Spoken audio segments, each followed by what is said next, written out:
Hi guys and welcome back. Today I am filming a little book haul and I may have purchased myself a little treat.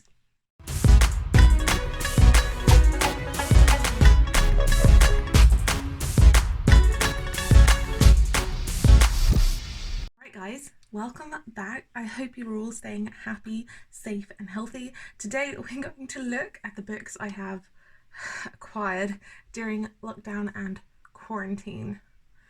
Yeah, there's quite a few, so I'm going to stop rambling and we're just going to show you the books. So the first series I've accumulated, I just borrowed these from my in-laws because lockdown was going to happen and I wanted some entertainment.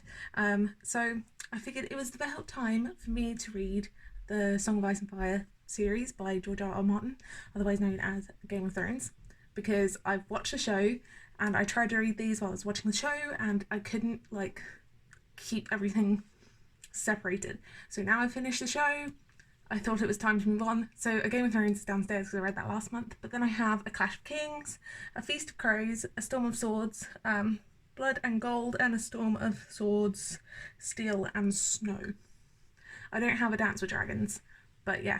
So I just thought it was time. It was time.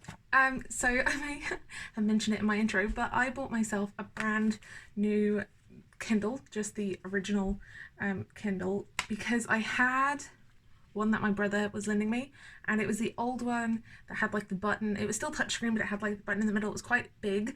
This is smaller, so it's good to hold on to with one hand, and it has a light, which is really important for me because I tend to not be able to sleep, so reading at night is a big deal. And I have a book light, but it was a faff to try to get the book light on my other Kindle because it's quite a large book light. So I bought myself a lockdown treat, and this case is my aesthetic 100%.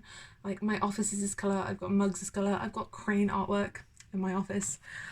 Yeah, so that being said, it means that I have acquired a lot of ebooks, and that was really what kind of instigated this purchase, is because I've been toying around with it for months and months and months, and I just decided I was going to buy it, mainly because I'm trying to not necessarily decrease the amount of books I own. I like having a lot of books, every room in my house has books in it, it's nuts, but I want to make our collection books that, we equally love and want to keep around. And I have found that I don't necessarily always enjoy the most popular books, and so sometimes when they pop up for 99p, I'm more likely to give them a go on a Kindle and read on that. And yeah, and I'm trying to transition away from being on my phone so much, or even I have an iPad which would have worked fine, but it's an older iPad and eventually it's going to die and I'm not going to replace it because we don't use Apple. So it was time to just transition to a Kindle. It's so teeny tiny and I love it. I got the white one, it's just the regular Kindle.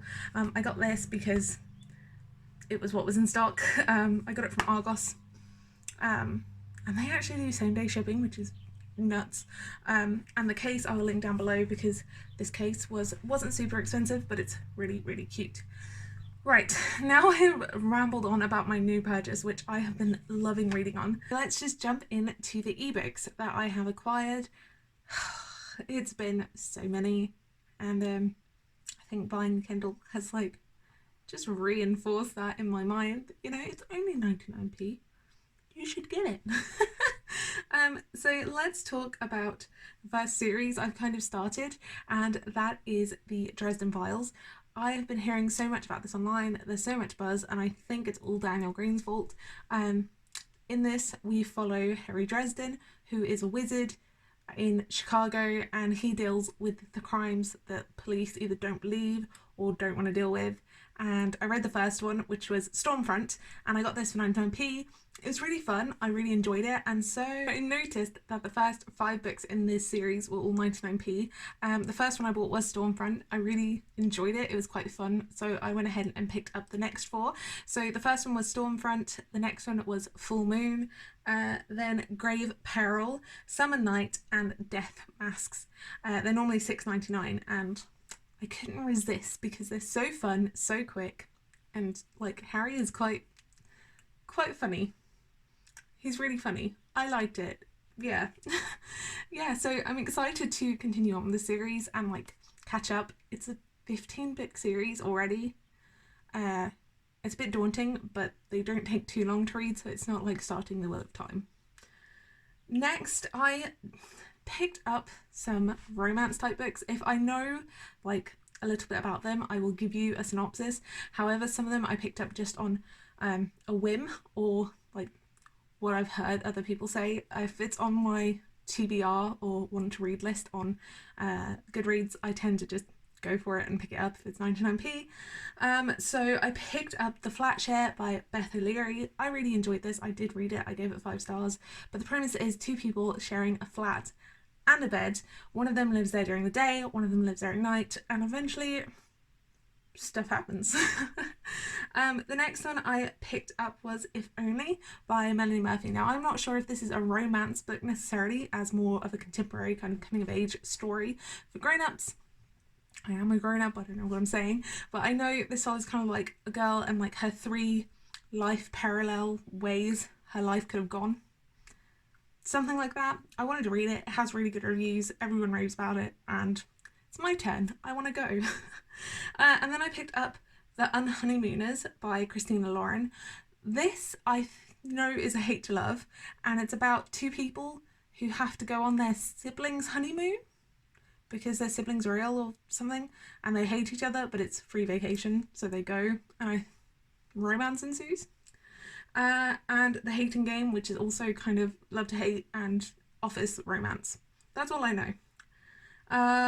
Any more? Is there any more romance books? There is. The Bromance Book Club by Lissa K. Adams. This is about a man wanting to like reignite the passion in his marriage and like save his marriage, and in order to do so, him and his friends start a romance book club to kind of figure out what he should be doing. It sounds like a really fun, good time. And then some other books I've picked up is Verity by COLLEEN HOOVER. I don't know what this is about, but it was one of like the quarantine, COVID sucks, here's a free book deal, and so I picked it up. I'm really excited and interesting to see what it's all about. What else did I pick up? Dark Matter by Blake Crouch. I know there's something happening that's affecting people's memories, and it's kind of thrillery, kind of sci-fi. The Silent Patient by Alex Michaelides. This is about a lady who killed her husband and hasn't uttered a word since. What else? The Cruel Prince by Holly Black. I read this. I don't understand the hype, but it is about a girl named Jude whose parents get murdered when she's a kid, and she gets taken to the land of the Fae, and then there's a big bad mean prince who I don't understand the hype. Tell me if I should read The Wicked King, if I should give that a go, because right now I don't think I'm going to continue with this series. The next kind of, I picked up this trilogy by Mira Grant because it's on for like $5.99, $4.99 for all 3 books, and it is the Newsflash trilogy, and the first book is Feed, and it's about a kind of zombie-esque plague that takes over and gives you like one signal, and that's to feed. And it sounded interesting. A lot of people are saying like this is the time to be reading it because certain things parallel kind of how our governments are running. It's interested, and it's interested. It sounds interesting, and I love zombies, so, and it can't be worse than Brains. And then I picked up a few arcs on NetGalley because I'm trying to do a review every month of the books I have, and I kind of like having at least 3 in the vlogs that I do, and so I've been having to kind of round out the ones I have.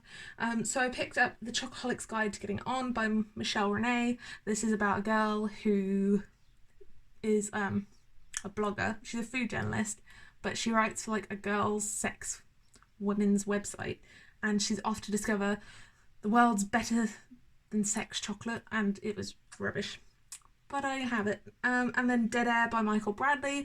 This is a thriller about a woman whose past is finally catching up to her. And The Last One to Lie is by J.M. Winchester, and this is about a woman who drops her daughter off at daycare one day, and she goes to pick her up, and there's no like recollection of her daughter ever being there, let alone like her dropping her off that morning, and she can't reach her husband. Her husband's not answering. Whew. I've been talking for such a long time, but those are all the books I've acquired. It's a lot, it's daunting, but it is my mission to at least read every book I've bought this year within the year. We'll see if I'm like successful. I'm doing okay on physical books. I think I have about 4 or 5 physical books I bought this year that I haven't read yet. It's just the ebooks I need to get moving on. Yeah, I'm really happy with my purchase. If you're on the fence for buying like a Kindle and you really want one, I highly suggest it. I love mine so much. It's one of the best purchases I've made in a while. But yeah, I hope you're all staying safe, happy and healthy. And I'm gonna go because I've rambled on for too long, but I'll see you soon with the next video.